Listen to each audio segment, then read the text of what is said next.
Aku datang ke Danau Toba untuk mencari ketenangan. Nama aku Raga. Dan saat itu aku cuma butuh tempat buat menenangkan kepala dari semua masalah yang numpuk. Sore itu, aku berdiri di depan homestay kecil di tepi danau. Indah, iya. Tapi ada sesuatu yang bikin suasananya terasa janggal. Kayak sunyi yang terlalu sunyi. Airnya tenang, tapi aku merasa seperti sedang diawasi.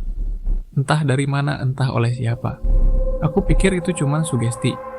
Tempat baru, suasana sepi, capek perjalanan. Jadi aku abaikan. Aku nggak tahu kalau itu adalah peringatan pertama. Sekitar tengah malam, aku kebangun karena dengar suara. Pelan banget, kayak suara perempuan yang lagi minta tolong. Awalnya aku pikir cuma mimpi. Sampai aku sadar suaranya datang dari arah danau. Dari luar jendela kamarku. Aku keluar ke teras, dan langsung merinding habis-habisan. Ada jejak air, jejak kaki basah yang naik ke arah homestay. Tapi nggak ada siapapun di sana. Di kejauhan, aku lihat siluet perempuan berdiri diam di tengah kabut. Aku panggil, tapi dia nggak bergerak, cuman menatap aku dari jauh. Malam itu aku nggak bisa tidur. Dan entah kenapa, aku merasa dia belum selesai memanggil aku. Besok paginya aku mutusin buat ngecek danau. Aku merasa kalau aku nggak cari tahu, pikiranku bakal makin kacau. Dan di sanalah aku melihatnya. Seorang perempuan berdiri menunduk di tepi air.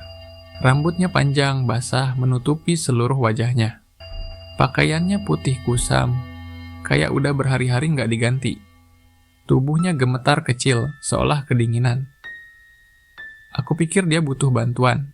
Dan itu adalah kesalahan terbesar yang pernah aku buat. Aku panggil dari belakang, perlahan-lahan berjalan mendekat. Dia nggak bergerak, nggak menoleh. Hanya berdiri dengan air menetes dari tubuhnya ke tanah. Semakin dekat aku, semakin berat rasanya napas. Seperti udara di sekitar kami ikut membeku. Aku nggak bakal pernah lupa apa yang terjadi setelah itu. Aku nekat menepuk bahunya, dan dia langsung berhenti gemetar. Perlahan, sangat perlahan, dia menoleh ke arahku. Dan wajah itu bukan wajah manusia yang masih hidup. Kulitnya pucat membiru, bibir pecah, mata kosong kayak masih terisi air danau. Rambutnya meneteskan air kotor ke pipinya. Dan saat matanya mengarah ke aku ngerasa seluruh tubuhku kaku.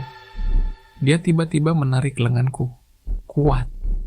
Jauh lebih kuat dari manusia manapun. Aku jatuh ke tanah. Dan sebelum aku sempat berdiri, dia menyeret aku ke tepi air. Aku teriak, tapi suara aku hilang ditelan, kabut, dan ombak. Aku berusaha melepaskan diri. Tapi dinginnya tangan dia, dingin yang menusuk sampai ke tulang. Air danau itu terasa seperti ribuan jarum yang menusuk kulitku. Dia menyeret aku semakin dalam, semakin jauh dari permukaan. Aku lihat wajahnya dari dekat. Bukan marah, bukan dendam. Tapi seolah-olah dia cuma ingin aku menemani dia. Seolah-olah dia sudah menunggu seseorang, siapapun, untuk ikut bersamanya. Aku mencoba berenang naik, tapi tangannya mencengkeramku seperti rantai besi. Semakin aku panik, semakin gelap semuanya. Aku lihat cahaya di atas permukaan. Semakin lama makin jauh, makin hilang. Dan sebelum semuanya benar-benar gelap, aku dengar suara itu lagi. Tolong aku. Tapi kali ini, suaranya datang dari dua arah. Aku dan dia. Kalau rekaman ini ditemukan, tolong kasih tahu siapapun yang datang ke Danau Toba.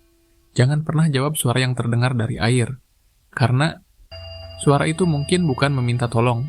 Itu mungkin sedang memanggil.